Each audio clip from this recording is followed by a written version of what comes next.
Okay, I need to see this Reddit's most hated comedian, okay? If you ask Brendan, he'll say people hate him because he looks like the guy who used to bully you in high school. He was rubbing elbows with some of the biggest names in the LA comedy scene after only doing stand-up for a few years, and he's successful, and people are jealous of that. Which may be true. Or maybe it's because he's made countless enemies in the comedy space, released the worst... Wait, what? Is he crying? Which may be true. Or maybe it's because he's made countless enemies in the comedy... Why is he crying? It just sucks, to be honest. I think that's what it is. He's just like deeply insecure guy. Not great. Space. Released the worst rated comedy special of all time. Twice. Threatened to beat up people who hate on him. Has copyright striked multiple videos critical of him while claiming to support free speech and be anti-cancel culture. Sued a small YouTuber. Threatened to sue other comedians for talking bad about him. Threatened to destroy his quote-unquote friend's career to distract from the fact that he was exposed for cheating on his wife, after he had attempted to hit on said friend's wife while he was married with kids. All of which has culminated in a subreddit of over 70,000 people whose sole goal is to make fun of and expose him. Yeah, maybe that's why people hate Brendan Schaub. Dicey. That sucks. That's such a shitty existence. That is such a fucking shitty way to... Dude, goddamn, dude.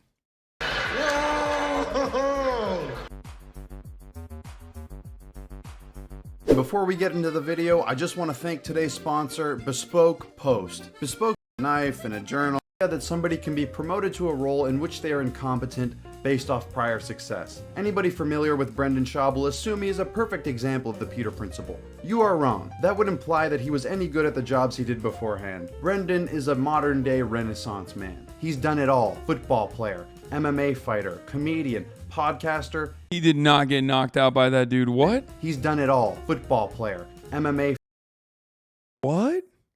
fighter. Bro, for real? Big Country was goated? I don't know anything about fighting, and I'm sure Brendan Schaub could kick my ass. But that's wild. Big Country has hands. That's Roy Nelson. He knocked out a lot of guys. Big Country, Roy Nelson. I love his name. Big Country. What a fucking... That's a powerful ass name, dude. Podcaster, and even a CEO. Jack of all trades, master of none. His NFL career didn't go as planned. In fact, he never even made an NFL team that wasn't a practice squad. He put up these numbers in college football, which for those of you not familiar with football, this is a pretty bad stat line for one game, let alone an entire college career. So after realizing his NFL career was going nowhere, he took up MMA and had a bit of success, competing on The Ultimate Fighter and actually being ranked top 10 in the heavyweight division. His career highlight was arguably knocking out a way past his prime MMA legend in Mirko Cro Cop. Even though any MMA fan will tell you the division was very top heavy at the time, it's still impressive. But he's not known for this. He was known for getting knocked out in spectacular fashion. Dazed. Yep. Good right hand by Schaub. Schaub out. He's out. It is all over. And oh yeah, he's out. Brendan is... UFC career was weird. He beat one of the best light heavyweights of all time, Mirko Cro Cop, then got beat by a bunch of cans like Roy Nelson. Wait, I thought Roy Nelson was a legend. The Invisible Man. After suffering more brain punishment than any normal human should, Joe Rogan had him on his podcast and basically told him to quit fighting in what's known as the talk. If you had a wrestling match with Cain Velasquez, how well do you think you'd do? Straight up wrestling? Yeah. I think people would be surprised. Really? You think so? I think you'd be surprised. Oh no!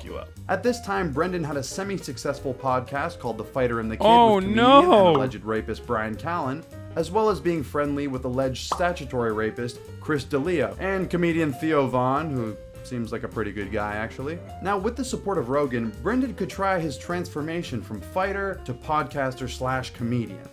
And success. You gotta give Brendan some credit. He actually managed to turn this into the most successful point of his life. He started more podcasts, was booking comedy shows, and inked a contract with Showtime. But it was around this time the fame got to him. To be fair, he does have a really good hairline. Like, I have to give it to him. Like, he's like, if he wasn't such a lush, I think he didn't he like get really puffy and shit. Like, I don't know if he was an alcoholic or not, but wait, Nick Green did a Schaub new special video.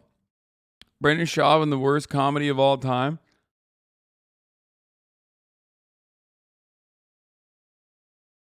Always the hairline. Brother, I'm looking at things that, you know, I don't have, okay?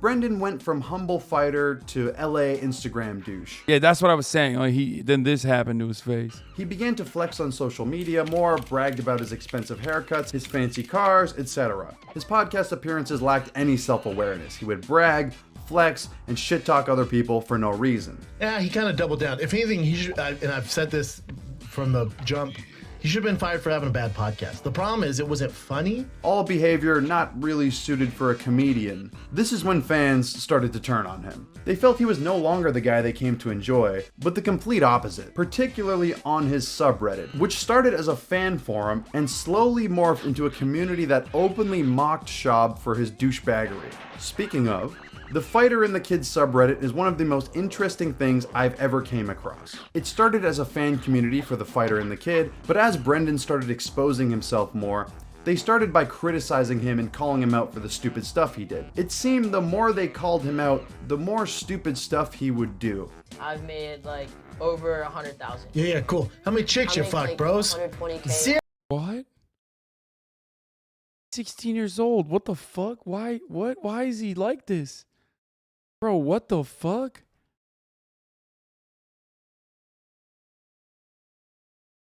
It slowly morphed into a community. Wait, what? Yeah, cool. How many chicks you fuck, like, bros? 120K. Zero. It slowly morphed into a community where they roleplay as fry cooks and refer to themselves as homeless cats. This comes from a rant where Brendan shows disgust for people he deems lower than himself, with him claiming their opinions don't matter. This includes a waiter at P.F. Chang's, homeless people, and cats if they made social media. Bro, that's like literally the easiest thing to avoid. The easiest thing to avoid is the like shit on fucking P.F. Chang's waiters, man. What the fuck? And homeless people. What the fuck? Like the cat thing, I'm not gonna speak on. You know what I mean? Me and the cats we had some tumultuous relationships. Okay, like sometimes I love cats, other times, you know, I feel like it's hot and cold, right? Media profiles. I view those people the same I'd view a homeless guy critiquing my art. They do not matter. What do you care? It'd be the same as if a cat created a profile. Hence, homeless cats who work at P.F. Chang's. They adopted Shabanese and Shaubisms as their language by using many of Brendan's CTE slip-ups. Hey, photographers, you blockbuster. They will remain unanimous, stuff like this, and unanimous. In overtime when they go, this is a war of nutrition. Basically, the entire purpose of the subreddit was to make fun of him and It's a war of nutrition. expose him. But with Schaub signed on to Showtime, Why didn't he fix his cauliflower ears? chilling with Joe Rogan and having his own successful podcasts, he was right. In the grand scope, maybe these haters do not matter. Besides, he has his first ever hour-long comedy special coming up with Showtime. You'd be surprised. A reference to the infamous Joe Rogan talk. Now, fans were skeptical as Schaub had only been doing stand-up for a few years max. Many comedians can wait up to 10 years before doing an hour-long special, if they ever do one at all. Hey! Davi baby reference. Let's go. Schaub isn't a normal comedian. He's a rich playboy who drives Ferraris and is friends with Joe Rogan. It couldn't fail. What's really funny about this is like Kim Kardashian successfully was able to create cats versus dogs poll in the chat, by the way. If I don't mention it, none of you motherfuckers are going to vote. So there's a cats versus dogs poll in the chat currently. I feel like that's a fizz poll, but what do I know? No option for both? No. We got to pick one. What was I going to say? Fuck. Kim Kardashian created an entire fucking ecosystem around her. And like everyone that was like, you know, a friend or Kim K adjacent was able to get like clout and build their own media careers. And Joe Rogan, like Brendan Schaub, is no different. You know what I mean? There's an entire fucking ecosystem around Joe Rogan and your proximity to Joe Rogan. The closer you are to Joe Rogan, the more likely you are to be fucking, you know, to eat away from that audience. Drake, are you Wow. Then finally, after 10 minutes, this dude comes out of the bathroom. He's all, "What's up, man? I'm Jamal." He was Asian as shit. Dicey. I mean, wow. This giant Asian doctor walks up to me and goes, "Mr. Schaub, sorry for your loss." Wait, why is he shitting on fucking Shane Gillis if he can't even get a fucking Shane Gillis joke in there, dude? Just saying, even Shane. "Thank you. That makes me feel better. Thank you for that." He goes, "But your lip." My name is Dr. Greg Shue. I'm a board-certified ophthalmologist. I'm the UFC consultant physician. Now, to be fair, not many people expected this to be good, but let's just say they expected more than open micer material. People hated this special, and from a personal perspective... Wait, that was who he was talking about? Oh, no shot. No fucking way. Oh, Jesus Christ, dude. Damn, bro. Hashtag stop Asian hate. What the fuck? Jesus, Lord mercy, dude. Yeah, micer material. Not many people... I'm gonna run that back. I'm the UFC consultant physician. That's how he talks. He goes, "But your lip." That's really fucked up. You heard an accent from all the brain damage you took? Probably. 1.5 out of 10 on IMDb, which was the lowest rated special of all time. This was after attempting to bribe people to leave good reviews in exchange for CBD oil. I'm not joking. It also garnered massive condemnation in the comedy space and the internet. The fact that the man with the lowest rated ever Showtime special, lowest rated ever in the history of Showtime specials, What is Revenge of the Sis?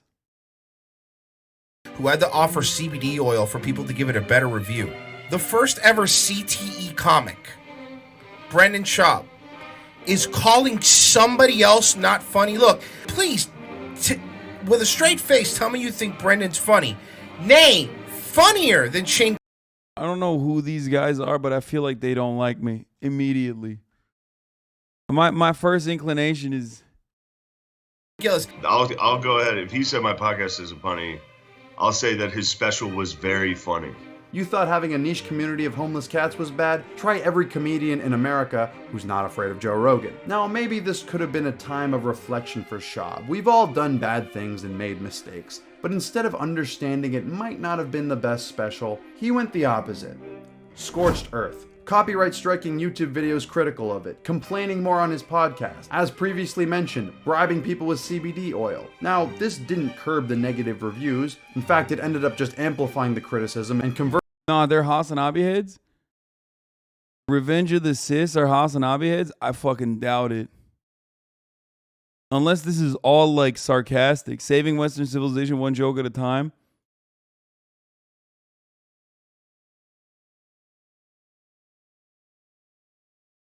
Yeah, I don't think so. But anyway, what do I know? Maybe they are.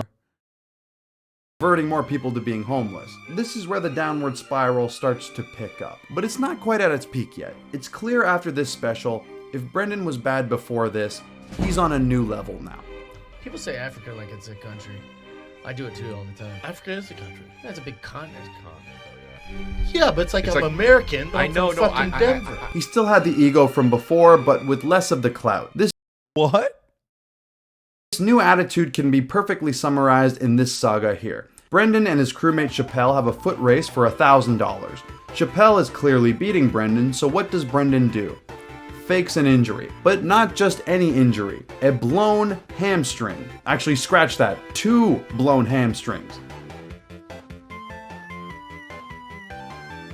This was broken down by a sports medicine cat who proved there was almost zero chance that Brendan blew both of his hamstrings at the same time and was able to stand up after. He also brought this up to an NFL Pro Bowler, Taylor Lewan, a man who has dealt with his fair share of injuries, and look at this reaction.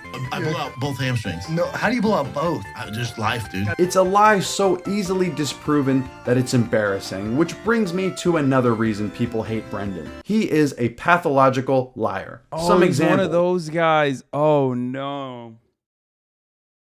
Listen, every group's got a dude like this, okay? every male guy group has one guy I knew immediately. As soon as he said he's a pathological liar, I was like, oh, that makes sense. Every fucking male group has one guy like this. And like, they could be a chill dude. They could be a chill dude tomorrow. All they would have to do is stop making shit up. And that guy makes the worst shit up, okay? The one-upper. Exactly. One of the chatters said that. It's for no reason. Why? Why are you doing this?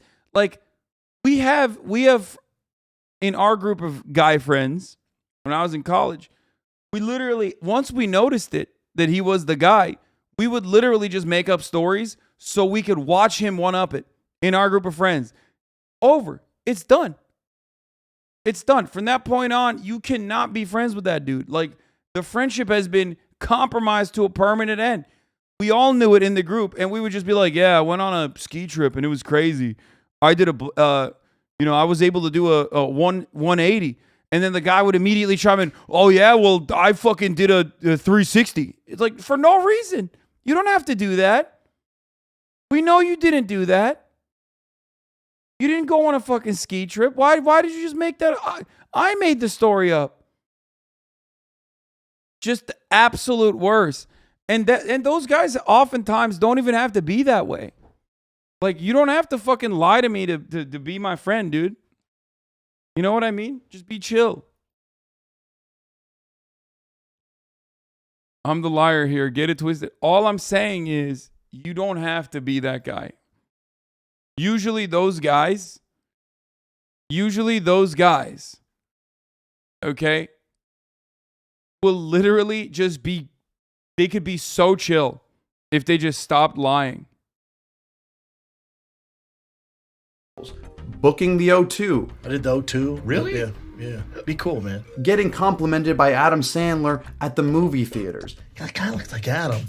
He came up to me and was like, you're that funny guy that kicks ass. I didn't know what to say. Getting recognized by Floyd Mayweather as the white boy who works too much. I knew I worked too much because when I saw Floyd, I was like, I don't know who I am. He goes, oh, you that white boy that works too much. That's what he said? Yeah. Just to name a few. There are so many lies Brendan has told that you can just search Brendan Schaub lying on YouTube and be met with hours of footage. It was around this time that Brendan either quit Showtime or was shown the door. The details aren't really known, but I'd take a swing and say that he was let go for not being a draw.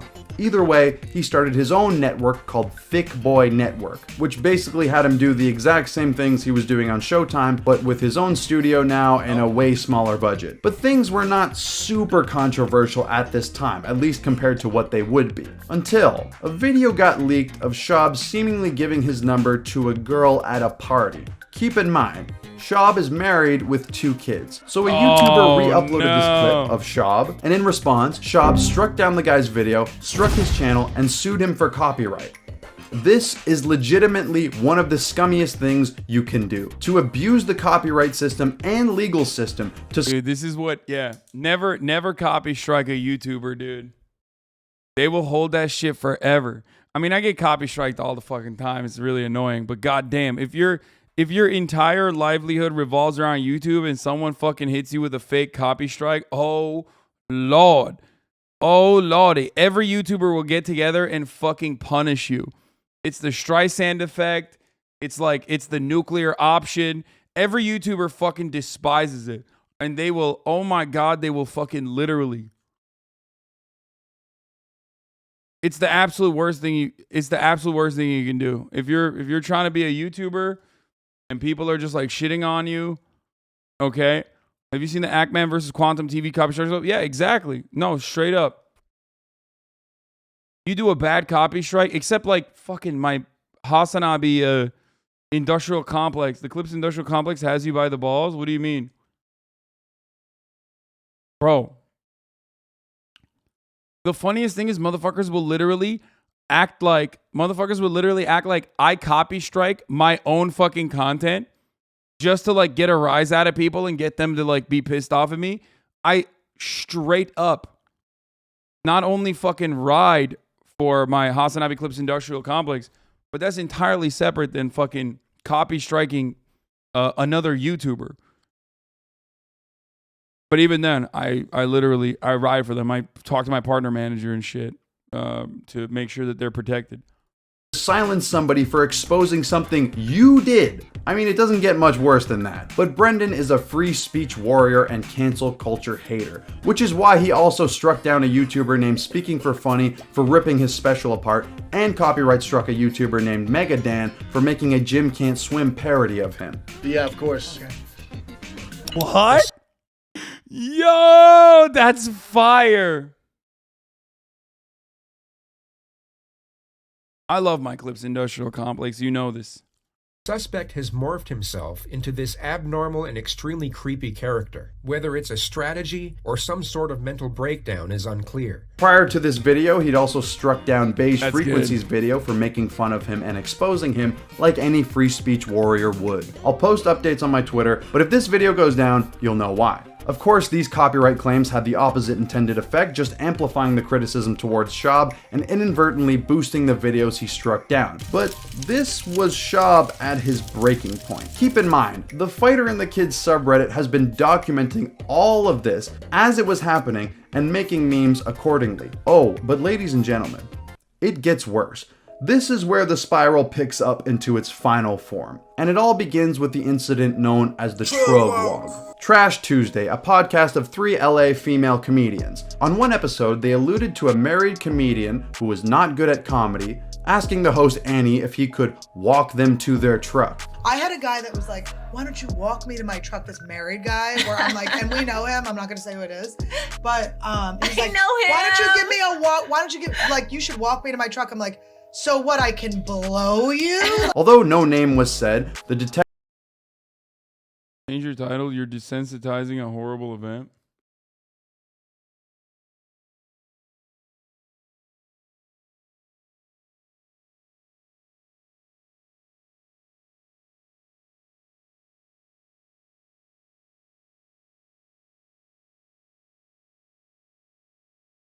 My friend.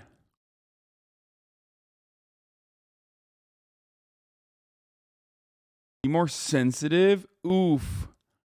Oh, they're in. They're here.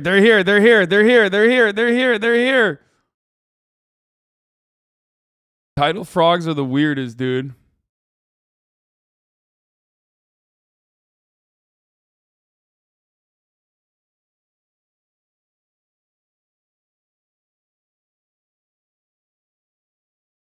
That girl got clipped in the cheek. Shit was wild. Yeah, I did. I tweeted about it earlier today, including the fucking lib response to it. Change your title to fucking the Chatter's mom. No, let's continue. Detectives at PF Chang's, aka the Fighter and the Kids subreddit, figured it had to be Brendan. This would be coined by the subreddit as the Trugwalk, or Wog Me to My Trug, and it quickly became one of the biggest memes on the subreddit and spawned countless parody songs.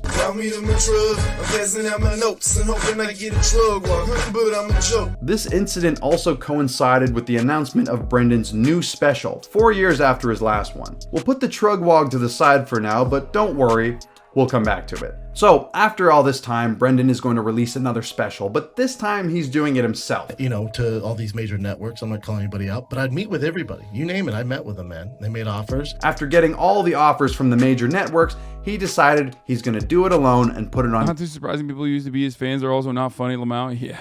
YouTube. The Gringo Poppy, releasing April 28th, 2022. So obviously, as comedians do, Brendan had to do a press tour for the special, starting with Logan Paul's Impulsive podcast, in which they didn't even put him in the title. They also openly mocked him to his face and cut the episode short. Okay, so this will be coming out 2 days. Oh, awesome. Where is it coming out? YouTube. Just I do YouTube. You're a YouTube. Are you a vlogger? No, not at all. No. You do YouTube? Damn, bro, you got fucking owned by Logan Paul and Hey Big Mike, dude. That's not a good look. I mean, Brendan Schaub is arguably more of a fighter than Logan Paul is. Come on, dude. Like, retaliate. Be like, yeah, I'm a YouTuber, like you're a fighter.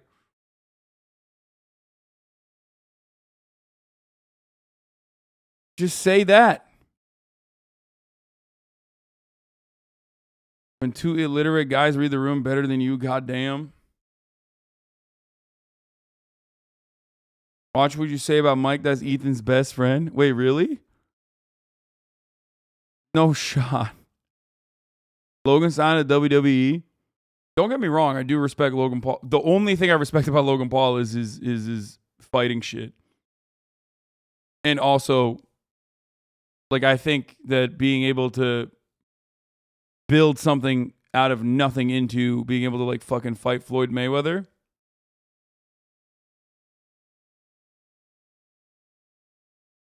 I respect that. Nothing else. We gotta go to dinner. Wait, right now? I think so. A 42-minute boys only episode? Is that how long? So he was at the Improv, right? And me and him are, just chopping up. And he goes, "You think I'll?" We gotta go to dinner, bro. He then went on the Flagrant 2 podcast where he got directly called out about the Trug Wog. Did you try to wog Annie Letterman to your? Jeff didn't text Ethan and Mike retweeted and liked some of Ethan's tweets, so Ethan said Mike is his bestie. Yeah, Jeff was supposed to cut my hair, I think, a year and a half ago. Since then, he's cut the hair of 1,000 people. But then again, to be fair, I didn't want to cut my hair, but eventually, one day.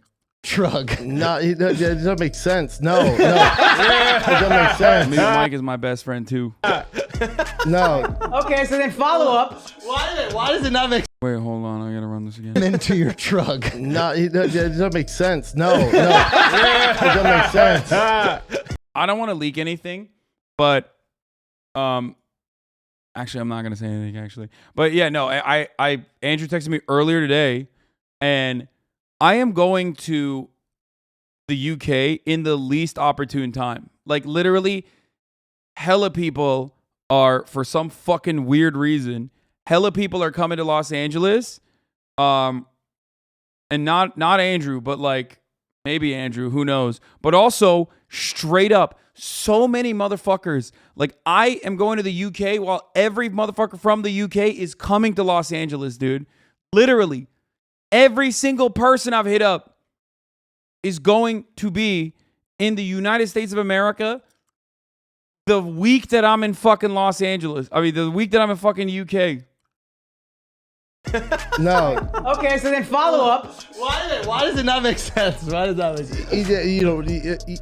It's her perspective. An incident he'd been trying to ignore for quite some time. Keep in mind, it still wasn't confirmed if this was Brendan yet. Until this point. He'd go on Rogan after this, and it's not really memorable apart from Rogan not knowing that Brendan owned Thick Boy Network, despite Brendan claiming they talked every day in the past. But all of this could be water under the bridge if the special was good. So? I'll bake some Mexican cookies and you go over there. I'm like, what the fuck's a Mexican cookie? What are you talking about? It's like a chocolate chip with sauce all over it? What are you talking about? My God, it's bad. It's so bad. Like, it's somehow worse than the first one, despite having 4 more years of experience. It is significantly worse than you'd be surprised. It's basically 24 minutes of the same Mexican stereotype jokes you've heard a million times, sprinkled with some outdated COVID material and a brutally obvious laugh track. At night, we'd fuck each other. This is when shit hit the fan for Schaub. Comedians of all backgrounds started coming out and shitting on Schaub. I take back everything I said. I fucking hated Brendan Schaub's special. He can suck my dick. Andy Letterman can suck my dick. Dude. Brian Callen can suck my dick. He'll probably do it without consent. No, you're funny. Brendan Schaub used to be an MMA fighter, and now he's on Joe Rogan. Yeah, this nigga is awful. He was awful in MMA, and he is awful at stand-up comedy. Gringo Poppy. Kind of brilliant, kind of brilliantly funny in a way that no comedy special has ever been. It's mysterious in a way because you're looking at it and you're going like, there's a lot of choices made and you don't know why those choices were made. So you didn't like the special? No, of course not. Who did? Nobody. If anybody says they did, they're lying. Now, previously, Schaub had been able to use Rogan as a backup so nobody could criticize him. This wasn't the case anymore. Who is that group of people? This group. Goddamn, everyone got a goddamn podcast? Yeah. No, Someone said the yard. No. Oh, this is Legion of Skanks? Yeah, no, of course not. Who did? Nobody. If anybody says they did, they're lying. Now, previously, Schaub had been able to use Rogan as a backup so nobody could criticize him. This wasn't the case anymore, and people noticed it. I don't know if you guys have ever heard Brendan Schaub speak, but he has the perfect voice for how dumb he is. After all this, Schaub put his foot down and said, enough. Now, remember the Trogwog saga? That kind of started all of this. It was around this time the Trash Tuesday women came out and claimed the comedian with the initials BS was alluding to suing them. A certain walk in a certain vehicle, walk to a vehicle, and I want to say the initials are BS, but he did pass away recently in a hotel room, so I don't want to out him. It's potentially we were being threatened, a lawsuit. This is Brendan at his absolute breaking point. He was coming for everybody, innocent or not. Which brings us into the final chapter of this story, the Bobby Lee incident. Bobby Lee is a comedian who worked on Mad TV and runs a podcast with his girlfriend Kalila, who is also on Trash Tuesday. They both went on the H3 podcast and claimed Brendan Schaub and Brian Callen knew they were the ones behind the Fighter and the Kids subreddit. We have 50 pages of... No, they said 300 pages. Whatever, of evidence. Dude, Brendan Schaub can't even read, bro. How the fuck that guy bringing 300 pages of anything? He says that he has proof that me, for the last 5 or 6 years, that I've been on Reddit. You know what I mean? So he was going, you're doing this, we can trace the URL back to your house, and you're the leader of this Reddit group. I'm like, bro. Allegedly, Brendan had 300 pages of evidence that proves Bobby Lee is the CEO of PF Chang's. They allegedly said that they were going to ruin Bobby Lee's career and even brought up Joe Rogan. Now, the blowback from this was insane. Even worse than the Gringo Poppy. At least the Gringo Poppy was just not funny. This seemed like a legit case of bullying, blackmail, and harassment. Brendan was getting openly shit on even more than normal. So Brendan went on Tiger Belly to clear the air, which made him look like more of an idiot. Callen calls to apologize to Bobby for the bullying, threats, etc. Take we clear bullying meaning define bullying for me.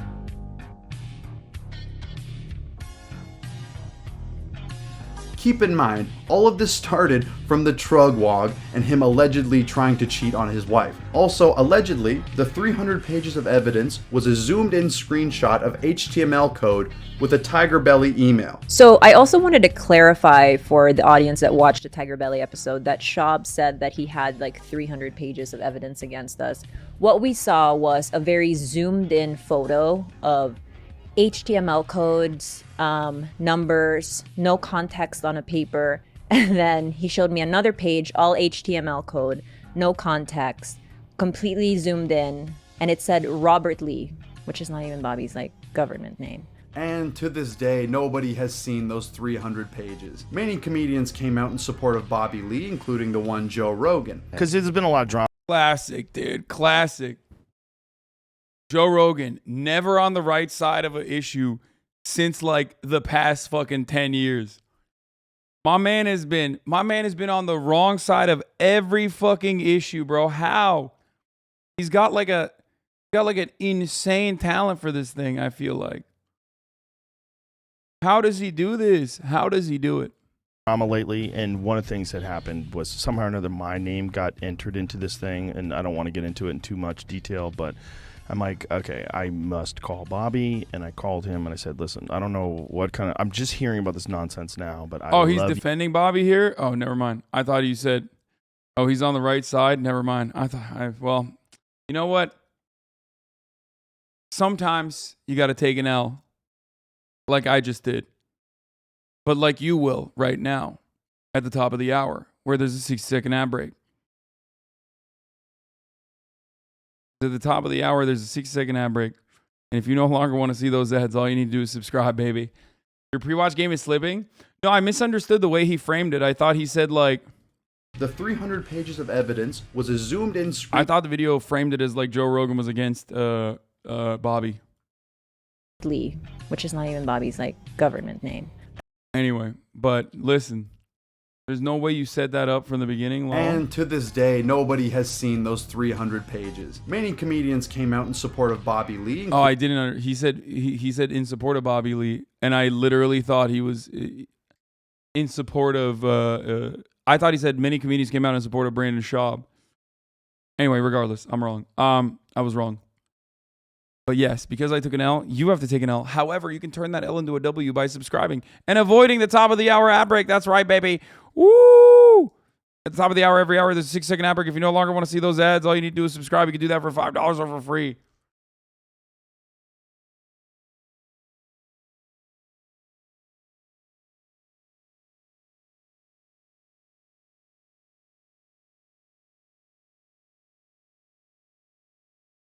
Here's the 1-minute ad break now.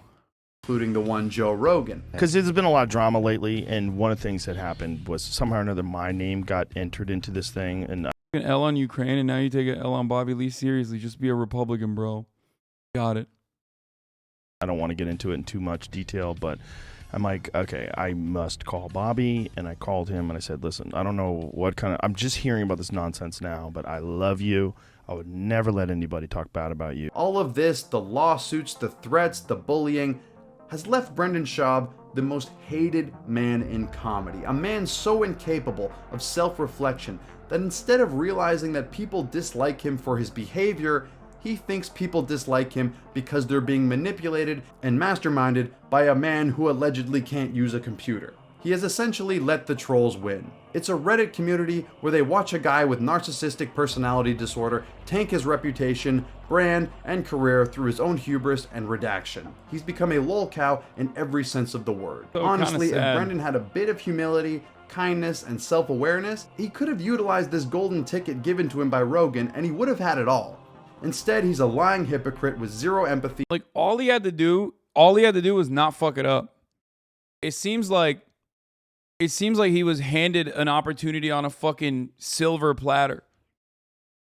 Like all he had to do was just not be a dick, and he just kept being a dick, and then it spiraled into more dickish behavior. You know what I mean? Would be sad if he weren't that big of an asshole, but I don't know. ETE brain is really sad. I just don't get it. Like, Joe Rogan literally carried him, dude. The only reason why I know who Brendan Schaub is because I was a big fucking Rogan head. Rogan pulled him out of his journeyman UFC career where he was sustaining brain damage every time he fought. Yeah.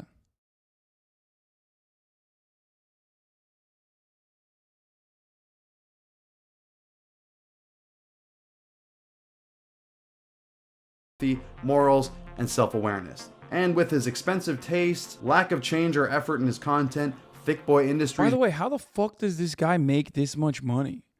Like that he has a Lambo and shit. Because like Twitch streamers, we make good money, as you guys already know, because everybody always fucking freaks out. Agree with them, but this is all just a. But like, I don't really understand how the fuck like podcasters are out here popping off like this. NFL and MMA, no. What are you, crazy? Are you insane? You think you think like a shitty NFL player has that kind of money? Or do you think that a fucking a UFC fighter, wow, he really got the bag when he fought like however many times to get like 10K max?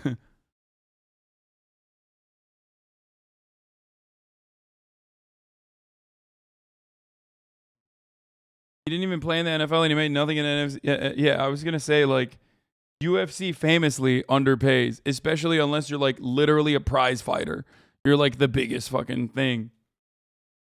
The UFC's paying you in fucking... Someone said in the chat. Yeah, the UFC... the UFC pays you in Reebok tickets. They're like, here's a Reebok coupon, bitch. Here you go. Now you have lifelong CTE, and you can get 10% off at Reebok, baby.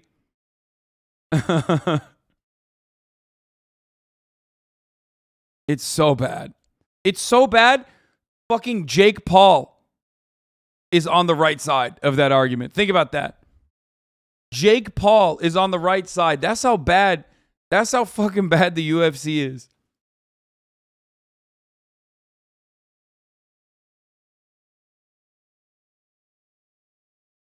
Fighters get to keep their Reebok shit, though. It's a pretty sweet deal. Being essentially a pyramid scheme. Make no mistake. It is not an accident. It is not an accident that every single one of these industries that is like horrifically exploitative to their fucking to their workers, like WWE, like UFC, are also run by gigantic fucking assholes who are outwardly reactionary. Like, obviously, most fucking billionaires, millionaires, most CEOs are reactionary as fuck. And under capitalism, they all exploit their workers, obviously. But holy fuck, the more exploitative and horrifying it is, like the UFC or like WWE, the more outwardly reactionary your boss is going to be. Straight up.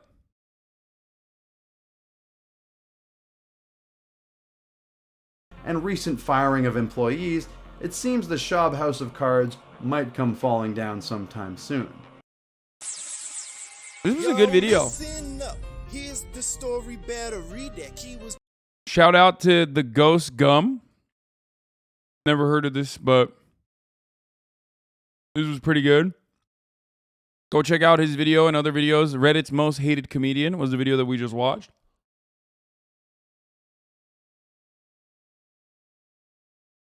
I don't usually broach into recently, ever since Reactgate.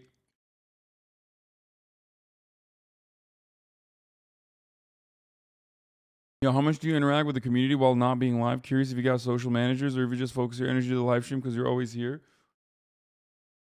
You think I have social media managers?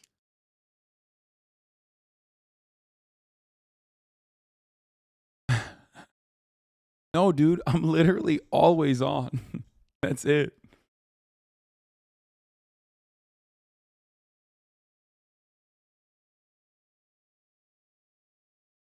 No, I'm brain broken, dude. This is my life. This is my entire life. I'm just an extremely online person.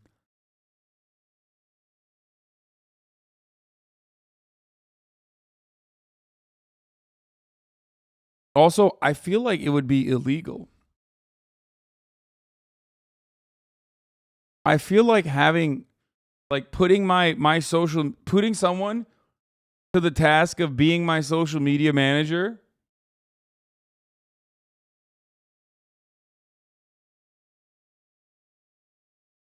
Oh my God.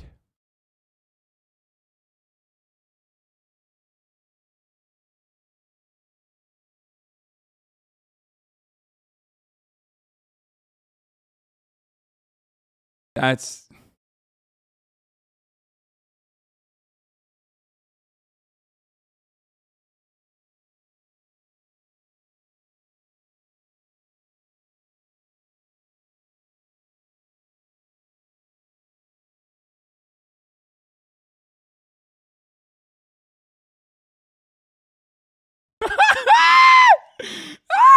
Chatters had just donated $15. Stop.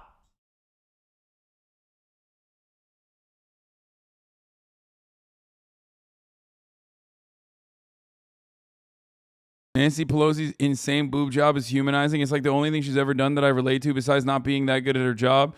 If I had 200 million, I would get bicep implants and a pelvic smoothing at age 93.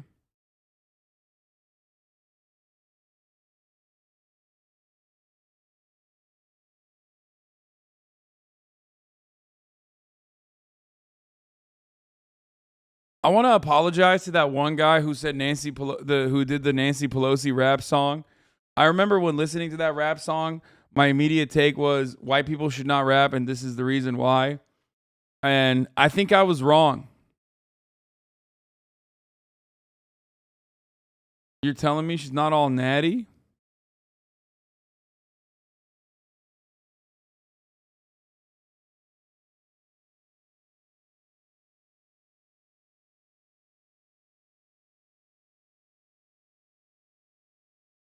This is the tweet they're going to take you out over. Steny Hoyer is setting up a sniper in the building across the street as we speak.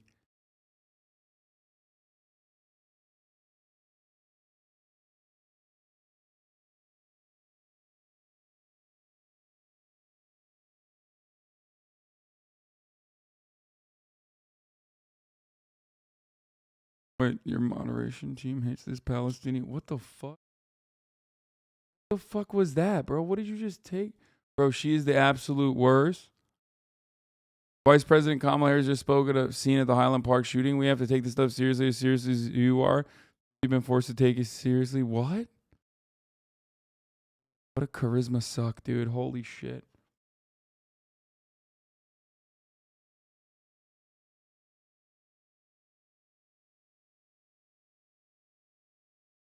I don't know, bro. Being a sucky NFL player is still better than most jobs. Practice squad players make league minimum salary, $165,000 for 18 weeks.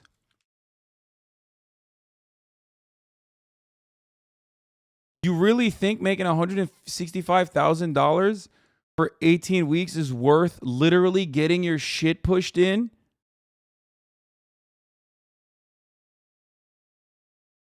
By some of the biggest fucking dudes on the planet? Are you insane?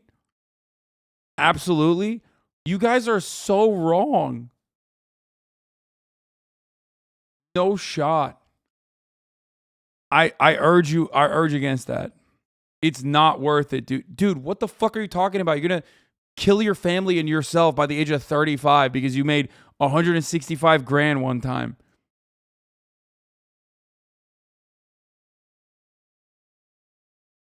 You have no perspective?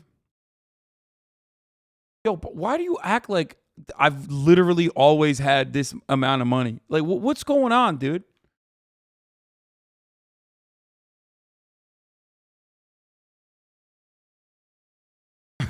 Like, you make it seem like, nah, dude, I was I was this caked up literally every day for my entire life. They also have to buy their own housing and get traded around a lot. Practice players don't go out nearly as much as full-time players. They don't even play in the game. No, but they're getting their fucking ass beat. No?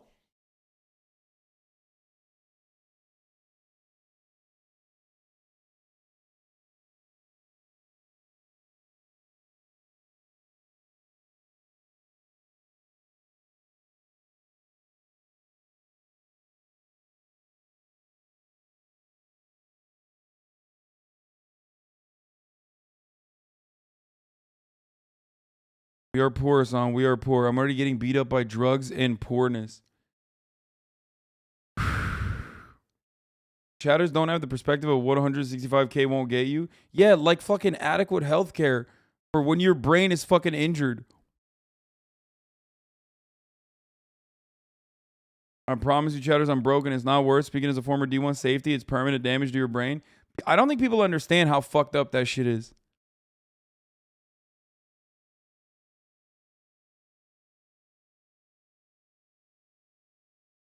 Literally, a story came out today on an NFL player that had stage 2 CTE and died.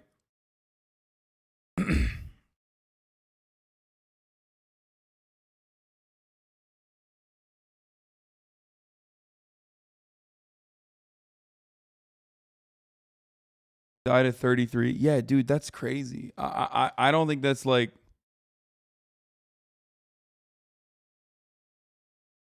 Shadows don't have object permanence. You didn't exist to them until they click the follow button. Yeah. Something is wrong. I can feel it. What the fuck? Also, most practices aren't full contact to avoid injuries. Practice isn't as bad because they aren't trying to get injuries on their main players outside of games.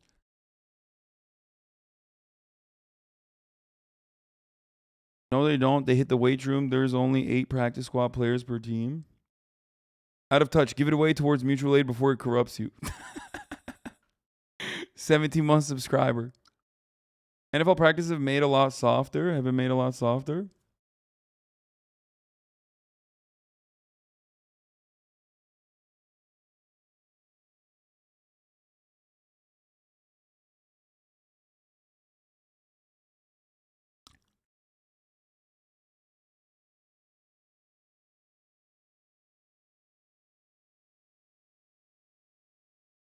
I mean, for the record, this like my community has grown gigantically, so motherfuckers don't remember me living with like 3 roommates and in 2018 when I first started.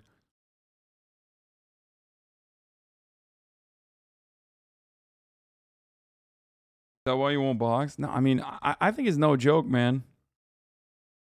I think head injuries is no joke.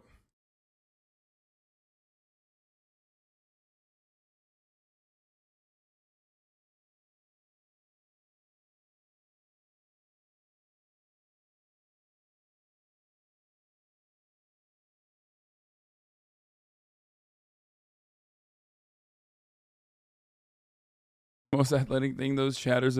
Oh, there's that other side too. Motherfucker, get a trade job then. Like literally. If you want to fucking break your back in a more manageable way, get a trade job. Especially because like it's not easy to get that either, but it's significantly easier than being a fucking practice squad football player. You know what I mean? I didn't even think of that. That's another part of this conversation that I didn't even consider. Like, that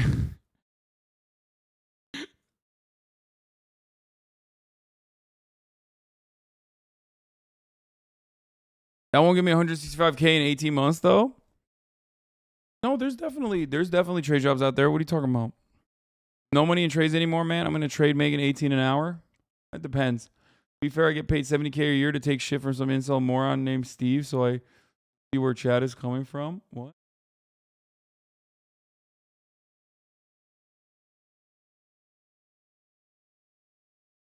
Don't get in this conversation. It's only pain. I already do construction, Hazan. I want to have fun while I destroy my brain.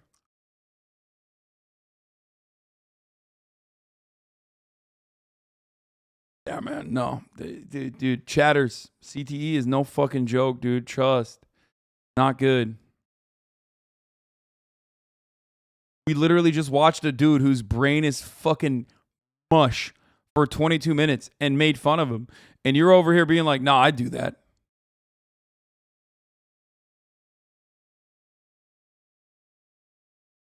You know what I mean? You just watched a man with cauliflower ear gotten his fucking brain zonked numerous fucking times. And you're out here being like, yeah, it's fine. I wouldn't get it. See, the thing about me that you don't understand is that I won't get the brain injury.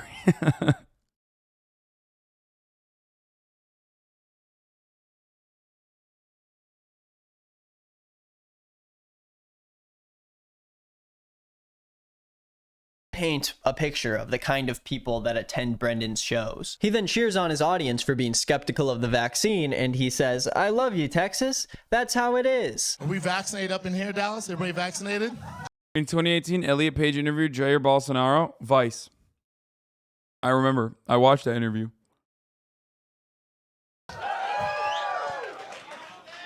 He got dicey. I love you, Texas. That's how it is.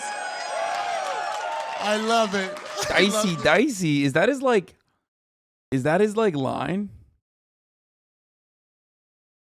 A bunch of my uni friends were football players that got CTE for $0, a bit of money for their tuition and some fun. They would lie about their injuries so they could play, and that shit wasn't for any profit. Most of them probably already have CTE from high school, college, so they would see it as a sunk cost. He also says this dicey thing that I guess is like his little comedian catchphrase. Dicey. It's like that one episode of Chowder where Mung Dal needs to come up with a cool chef catchphrase in order to be popular, but his competitor has a way better catchphrase and just people lose their goddamn marbles over this catchphrase. The dish today is Yvette Frapper sausages. First Yvette Frapper. Damn!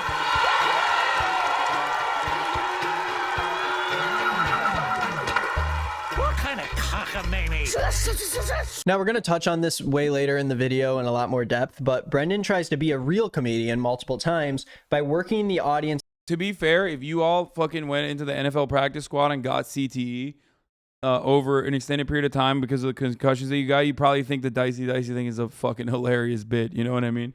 Life could be way more entertaining until you hit like 35. So there is that. Like a lot of things would be funny to you. Much funnier.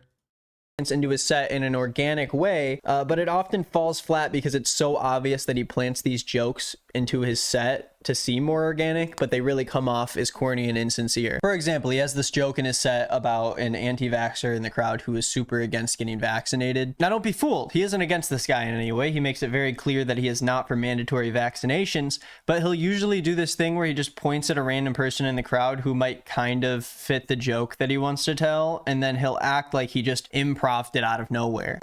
I love it. I love it. There's always one guy. No fucking way, bro.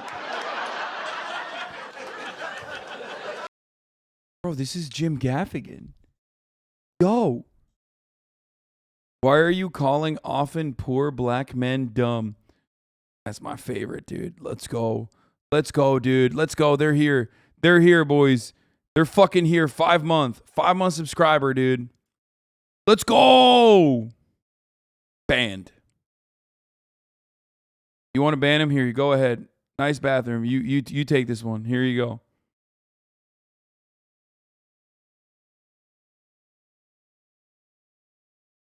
Clapping his ass cheeks, dude.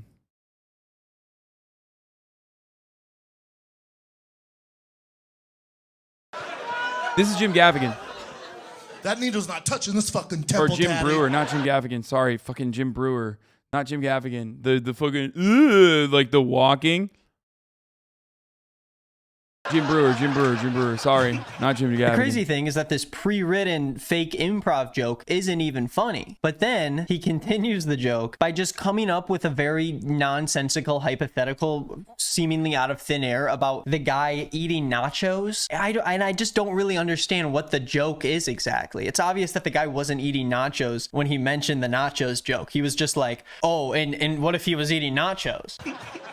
As he says that, he's taking a nacho, dipping in nacho cheese. Oh, my bad, Mr. Whole Foods. My bad.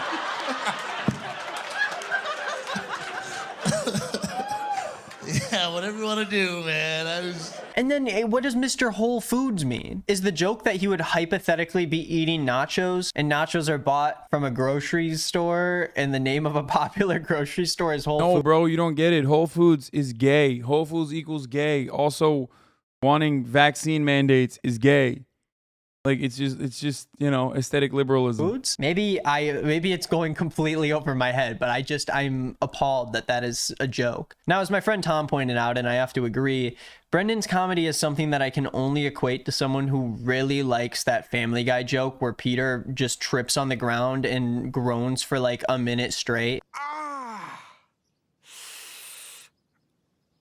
I don't know how else to explain it, but I just know that he gets a kick out of that joke at the ripe age of 39. Then he continues his vaccine-based comedy, which I'm sure will age very well even 6 months from now. It's like if you gave a baby like spoiled baby formula. Brendan Schaub does seem like the kind of infant that would eat I love spoiled baby vaccine-based formula. comedy. This whole vaccination stuff, I'm not anti-vax, man. I'm vaccinated, but it's... Now, to say the quote, I'm not anti-vax, but... it's a very bold way to start a joke. Now, his vaccine joke is about how the government started incentive programs to get people to get vaccinated, which I can agree can be pretty useless most of the time. But the joke is delivered in such an uninspired and recycled way that we've heard so many times online that it's tough to listen to. It's all in their marketing. They fucked this whole thing up in their marketing. Without Operation Warp Speed, when they launched that, remember they're trying to get everybody to get vaccinated? And they're like, yeah, go to Krispy Kreme, buy a dozen donuts, get vaccinated. Like... the fuck? That makes sense. He also makes a pretty blatant fat people equals funny joke, which is so lazy and unfunny that I can show the clip without saying anything else and it'll speak for itself. Go to Krispy Kreme, buy a dozen donuts, get vaccinated. Like, the fuck? That makes sense. Fat people are like, hell yeah, fuck this. Here's another clip showing just how bad Brendan is at delivering the setup to his joke. Remember the first dumbass that messed it all up for everybody, scared the shit out of from getting vaccinated? Remember that idiot? Now, the first joke just rails on how stupid the first person who got the Johnson & Johnson vaccine is and talks about the interview after they got the vaccination, and he claimed that they're a meth addict. Now, the joke Brendan tells is about the interview that this first person gives and how it's so bad that it scared everyone from getting the vaccine. He's all over the news stations, the first moron to get that Johnson & Johnson. Clearly a meth addict. They just Nobody checked into his background. Remember that? They put him on the news. He's sweaty as shit. He was on all the major broadcasts. He's like, holy shit, dude! Yeah, I got it done. I got that Johnson & Johnson, bro. I don't feel good, bro. I can't stop sweating, bro. I feel like I'm growing wings, bro. I'm gonna lay low for a little bit on the vaccination. I'm just gonna... Remember that moron? Now I listened to this joke and I wondered, man, am I going crazy or did I just not see this interview? Because it is such an exaggerated and specific joke that he said it as if everyone knew what he was talking about. Something was just telling me that this never happened. And sure enough, I found the interview from the first recipient of the Johnson & Johnson vaccine, and it was a woman, not a man, who responded like this. Don't be scared. Yeah, don't be scared. I'm mostly nervous and excited because of the fact that they told me yesterday they didn't know when I would be able to get it. We're going to do yours at 2 o'clock today, and I'm like, oh, I can't believe this. It's awesome. It was like a miracle. It almost seems like Brendan's joke was just based off of a complete lie, and he sort of came up with the situation out of thin air to promote this narrative that was never true. I don't know why. I wonder why I'm getting that weird feeling. I was wondering if maybe he was talking about like how the Pfizer or Moderna recipients responded when they first got it. But there was no interview for the first recipient of the Moderna vaccine, and then this was the response from the first Pfizer recipient. Now I've done it, and hopefully it'll help other people to come along and do as I did, try and do the best to get rid of this terrible thing. Well, hey, maybe I'm being too hard on just a simple joke. It's just a joke. Don't take it so seriously. Comedians make up stories all the time. This is completely normal. Yes, of course, it is normal for comedians to exaggerate or even make up stories for a joke, but it doesn't make much sense when the basis of your story is about a true news event that you're reminding people of, especially when the purpose of the joke is to convey a political belief that you have. You guys remember when Joe Biden was first elected president? Yep, that guy remembers. Yeah. Okay, so everyone was wondering when this guy was inaugurated, was he going to be too old to do the job, right? Sleepy Joe, old Joe, he's melting as he talks. And you guys remember what happened. He walked up to the podium and he completely tripped. He fell on his face and then he stood up, and you could see the barf dribbling down his shirt and the shit coming out of his butt. And you could see the libs in the audience watching, and they were like, oh, is there any way I can, you think we could change our vote? Is it too late to change our vote? Maybe we could call a recount, maybe? I don't know. The UK's looking pretty good. Brendan then equates the LA mask mandate to North Korea with a beach. There's a reason I decided to shoot my special here, man. You guys just give me so much love. I absolutely love Texas, man. I haven't touched a mask since I touched down. It is fantastic. LA is not like this, y'all. LA is North Korea with a beach. It is fucking... And then he goes on the first of many jokes that I can only describe as I hate my wife and kids boomer comedy. Dallas, my lockdown's different. Bro, have you guys seen Texas? Like, I'm sorry, but listen, dude.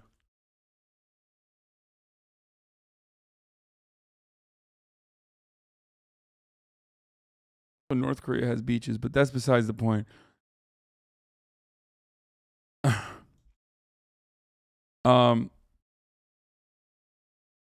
Careful, I'm from Texas. Oh, don't worry, motherfucker. I'm never coming back. Bro, Texas is so boring, dude. I'm sorry, but god damn. It's so boring. What are you going to do? Oh, you're from Texas? What are you going to do? Are you going to fucking, I don't know, vote for Ted Cruz, dude? Is that what you're going to do? It just kind of sucks. Like, there's beautiful parts of it. Texas is only cool if you've if everything else you have to compare to is like Idaho.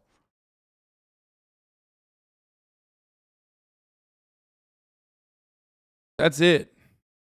Like, it's just most American cities are just like basically fucking copy pasted. And for Texas, they took like the same shit that you have in New Jersey, malls after malls after malls, right? And just stretched it out. Like, I talk to Twitch streamers regularly. Obviously, none of us ever leave our homes, right?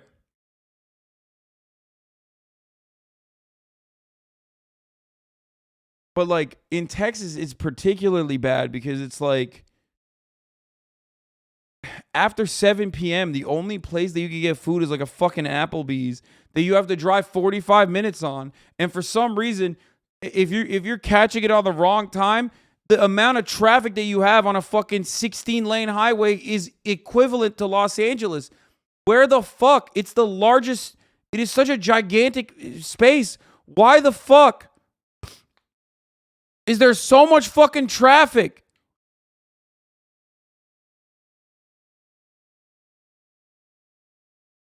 Compare any other state to Texas but New Jersey, fam. How dare you?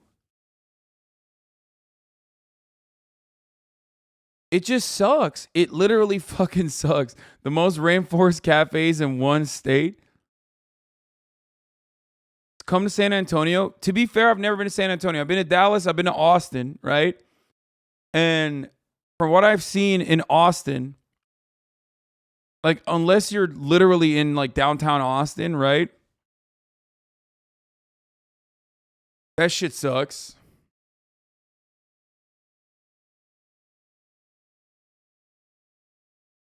Waco and Houston have the worst traffic. Houston is sick. Maybe I've been to Houston.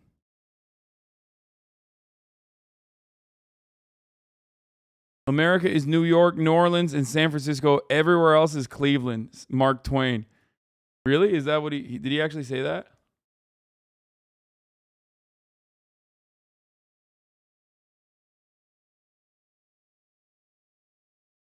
I literally went surfing and came back to the same Stunlock Pog U.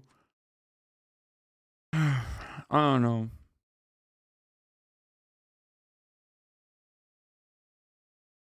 I mean, look, I love a lot of the recreational activities of hogs. You know me, okay? Mudding, drunk driving, shooting guns, sometimes mudding while shooting guns while drunk driving.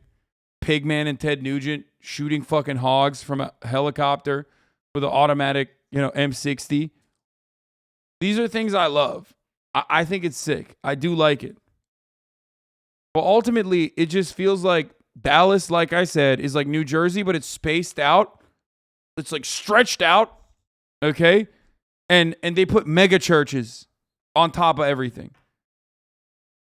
Holy fuck, dude. And the weather is trash too. I just don't get it. You have to fucking drive everywhere. There's parking lots everywhere. So many churches. Jesus fucking Christ.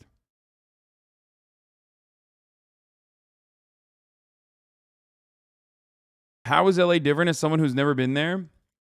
At least LA, no matter how vapid, how shallow, how artificial, and how awful it is, there is like a tangible culture that you can point to in Los Angeles.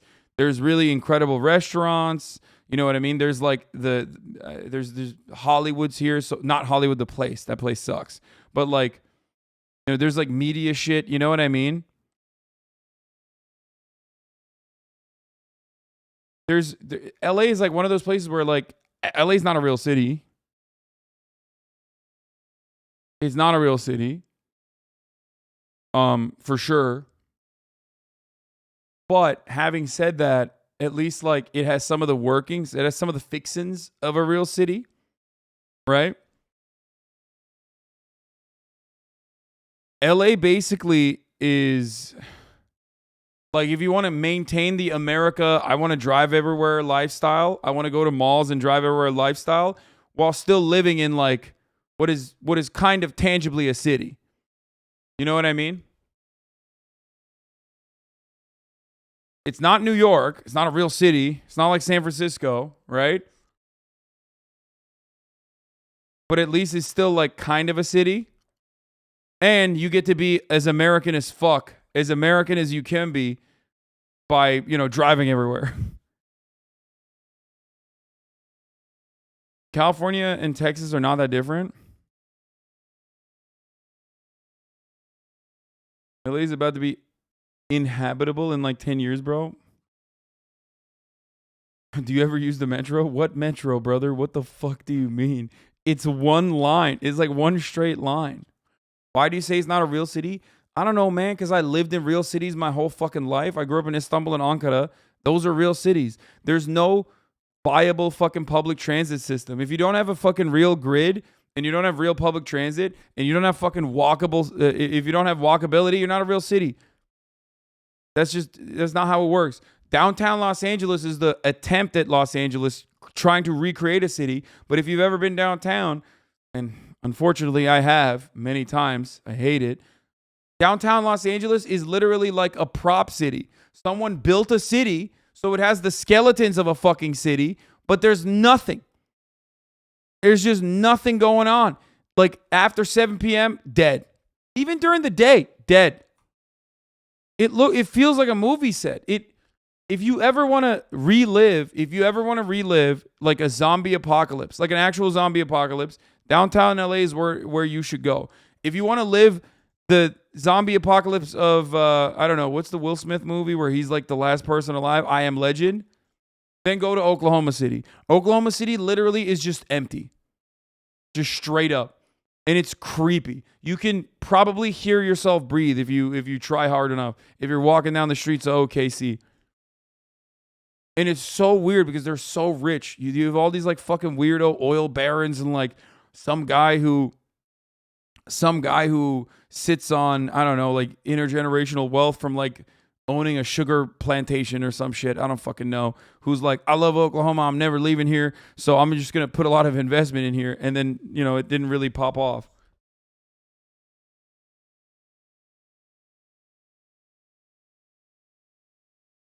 You should have seen Bricktown at the beginning of the Panini. It was barren. I mean, I feel like that's happening everywhere in America. Everywhere in America, you have Bricktowns now because like everyone with a lot of investment, everyone with a lot of money is trying to like recreate the exact same style like of look at this exposed brick and exposed concrete, loft style apartments that we have created.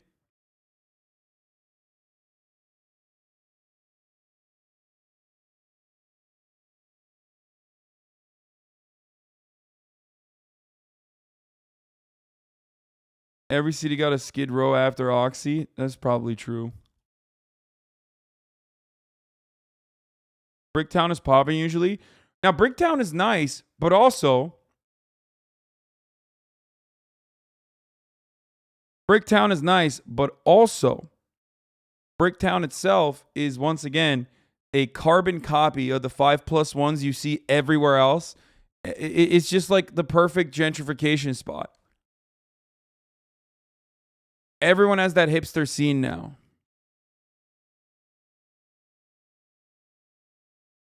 Bricktown is in Oklahoma, chatters, for those of you who don't know. Bricktown is a OKC, like it's a OKC gentrified neighborhood that's like really, it just like hits you in the face. You're like, what the fuck are you see the same people that you would see in Portland in places like Bricktown, you know, gauges, crazy hair.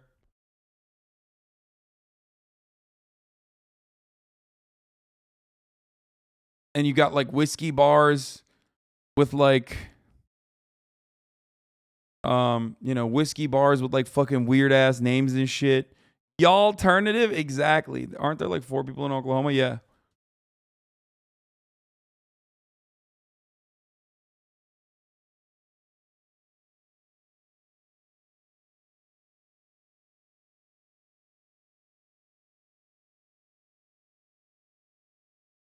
Hey, 5/1s call me a NIMBY because they're ruining Seattle. Lamau, it's not the lack of housing that's making housing expensive here. 5-year-old and 2-year-old. Parents know what I'm talking about. I would rather do. Poor people everywhere? What do you mean? No, I don't think it's poor people everywhere. Anything else. Those people are pretty fucking cake. The ones that live in Bricktown and shit, they're working for like Exxon, Boeing. They're working for like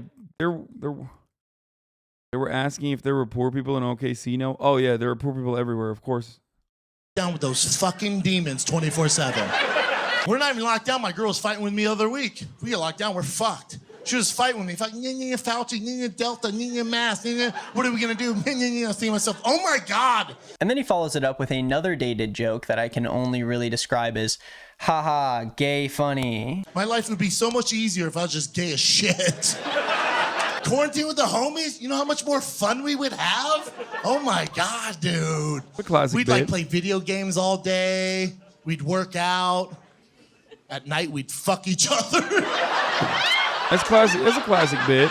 Oh, but you know that he goes right back in after that joke into his I hate my wife core aesthetic that he loves so much. One thing that I'm grateful for the governor of California, Governor Newsom, for locking us down for an entire year and ruining small businesses. I realized my girl's not cool. She's not a friendly human being. I married a goddamn rattlesnake. She's like, this is my girl. This is my girl, man. This is what I'm dealing with. There's nothing that is going to age worse than a comedy routine about hating quarantine with your wife. And then we get to the part of the special where Brendan starts telling stories about his life. And Brendan does this weird thing in his specials where, how do I explain it correctly? Oh, he lies. You saw it earlier with that Johnson & Johnson story, but Brendan Schaub is a serial liar. It has been proven in the past that he constantly fluffs his stories with things that did not happen whatsoever, and he does it again and again in this special. For context of this proof, that Beige Frequency channel that did a review on Brendan's first special talked about this joke that he tells about his experience with the UFC doctor who patches him up after a really bad fight he had. Not only is the joke very racist, but it's also completely fabricated. But then there is this segment where he talks about the Chinese UFC doctor who patched him up after the Travis Brown fight.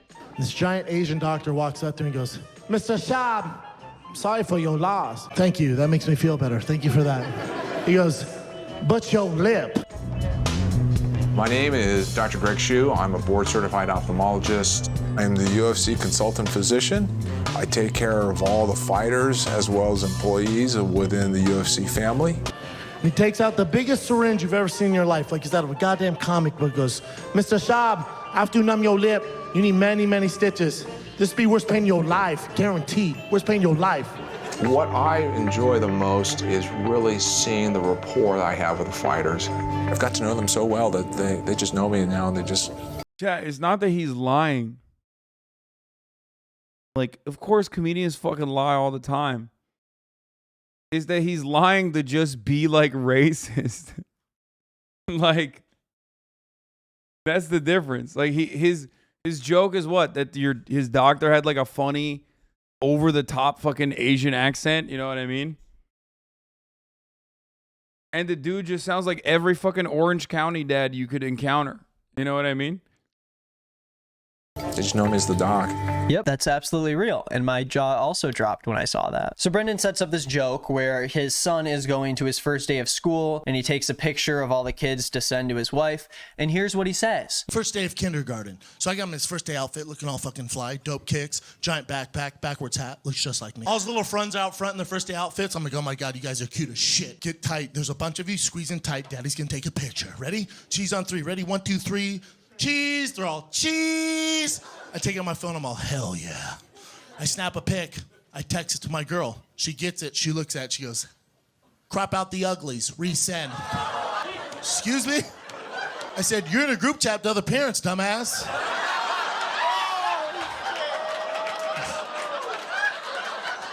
Savage, y'all. Savage.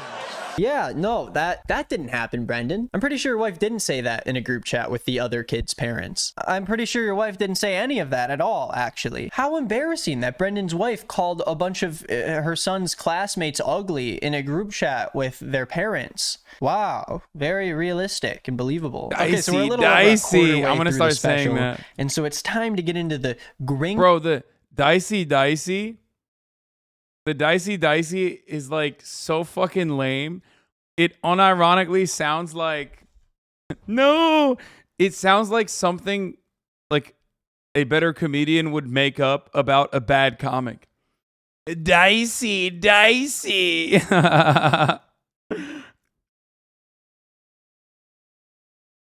Bingo Poppy part of the Blammo. set, I guess, which can be boiled down to... I married a Mexican, y'all. Yep, this one sentence is the basis for practically the rest of the set. So I want to do my best to get through these jokes with as little pain and time as I possibly can. First off, Brendan, a white man, talks about how he married a Mexican woman, and the audience goes absolutely bonkers over it.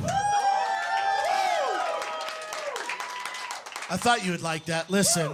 Then he makes a joke about how his wife is a real Mexican and not a Taco Bell Mexican. I don't mean like Taco Bell Mexican. No. I'm talking Guadalajara.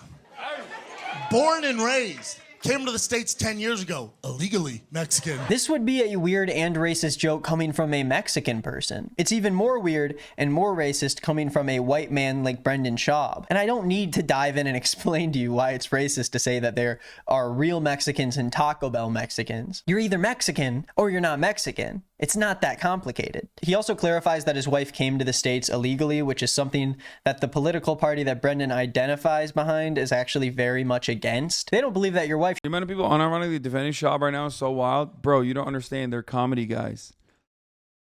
And listen, I've said this many times. Like, I don't have a fucking issue with like edgy humor. Okay? I do not have an issue with edgy humor whatsoever. Okay? I am friends with comedians who are edgy themselves, but you have to be funny. You have to. You have to. Because if you're not fucking like, if you're going to be edgy or even like, you know, make jokes about racism or whatever the fuck, like, and if you're not funny, then what do you have? You have nothing. You're just racist.